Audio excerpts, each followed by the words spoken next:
care Singh Limbu अहिलेको care भाइ मेरो स्नुकर क्लबमा आइरहनुहुन्छ मेरो नियमित ग्राहक भन्दा पनि हुन्छ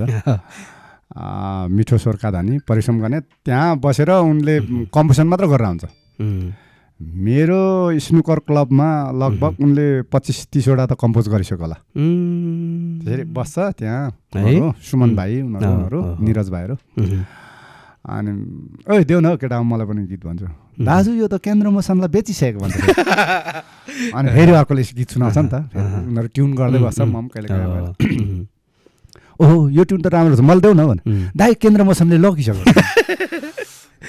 जस लोभ लाग्दछ उनीहरूको त्यो चरित्र अनि आउँछ अनि नोगेन पनि आउँछ नि त एकदमै अहिले चाहिँ अब नोगेनले स्नुकरको म हेर्छु भनिरहेछ बिजनेस पार्ट अनि केआरको ठुल्ठुलो गीत बजाइन्छ क्या होइन त्यहाँ